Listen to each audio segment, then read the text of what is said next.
Hello, you're watching ERi-TV English news broadcast with me, Bersa Betakhle. Let us start with the major headlines for today.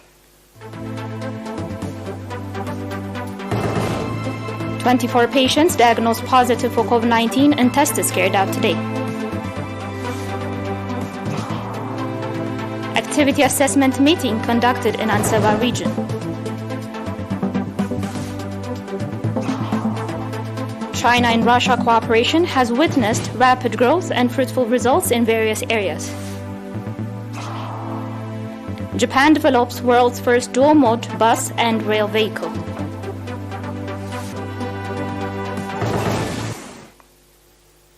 On the local news, we have an announcement from the Ministry of Health. 24 patients have been diagnosed positive for COVID-19 and tests carried out today at quarantine centers and testing stations in the central region. Out of this, 5 patients are from quarantine center and 19 patients from testing stations in Asmara central region. On the other hand, 7 patients who have been receiving medical treatment in hospitals in the central region have recovered fully and have been discharged from these facilities. The total number of recovered patients has accordingly increased to 7,616, while the number of deaths stands at 72.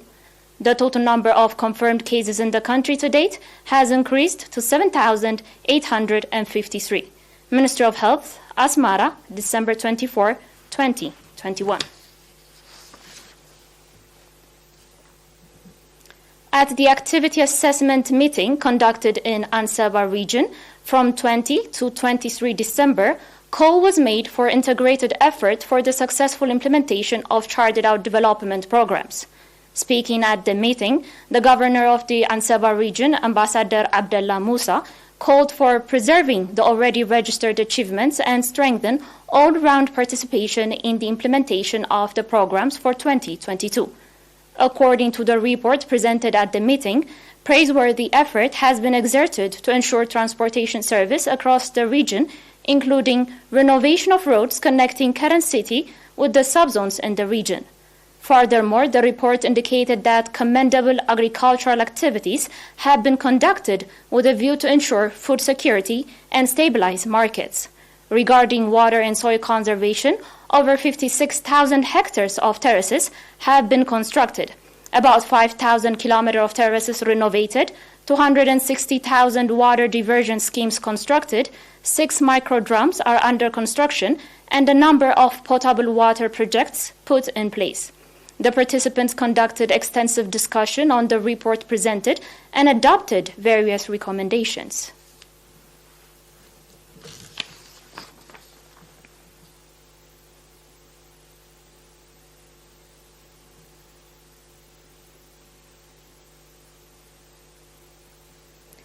At the meeting, the National Union of Eritrean Women branch in the Central Region conducted on 22 and 23 December, it was reported that the focus in 2022 will be to strengthen organizational capacity and participation of women in national affairs. According to the report presented at the meeting, in 2021, the Union branch, as part of the effort to develop economic capacity of women, 30 women in Berrikh subzone were provided training on poultry farming and were provided with chickens. 20 women were provided training on bee farming and were provided beehives. 30 women were provided 3 months training in weaving.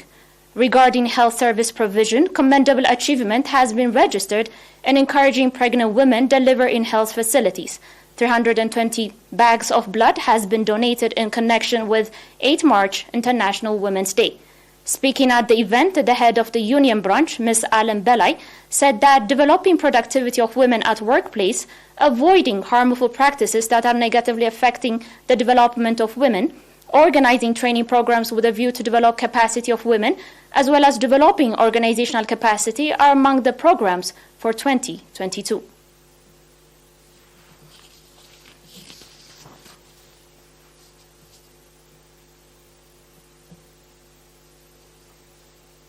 Do stay with us for international news after the short break.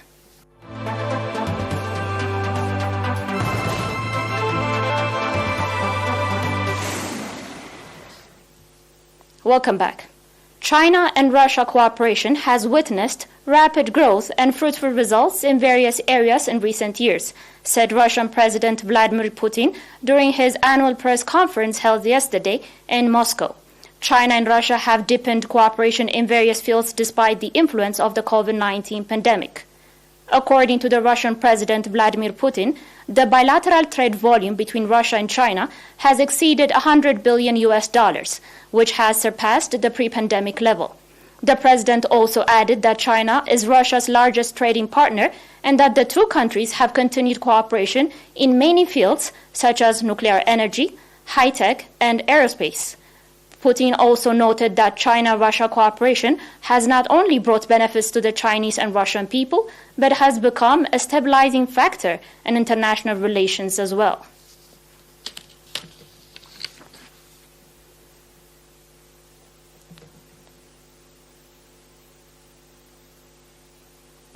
The world's first dual-mode bus and rail vehicle, which runs on both roads and rail tracks, will begin operation for the public in Japan's town of Tokushima on Saturday. The dual-mode vehicle, which resembles a minibus, runs on normal rubber tires when moving on conventional roads. As it arrives at an interchange station, steel wheels descend from the underbelly of the vehicle onto the rail track to begin transforming it into a train carriage. The train wheels lift the front tires off the track, while the rear stay in contact to provide propulsion for the vehicle to move on the railway. Developed since 2002, the dual-mode vehicle has a capacity to carry 21 passengers and, according to the company, runs at a speed of 60 kilometers per hour on rail tracks with a maximum speed of approximately 100 kilometers per hour on public roads.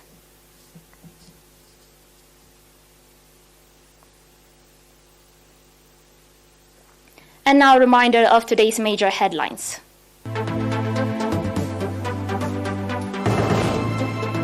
24 patients diagnosed positive for COVID-19 and tests is carried out today.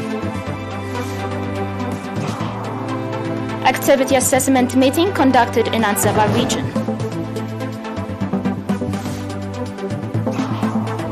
China and Russia cooperation has witnessed rapid growth and fruitful results in various areas. Japan develops world's first dual-mode bus and rail vehicle.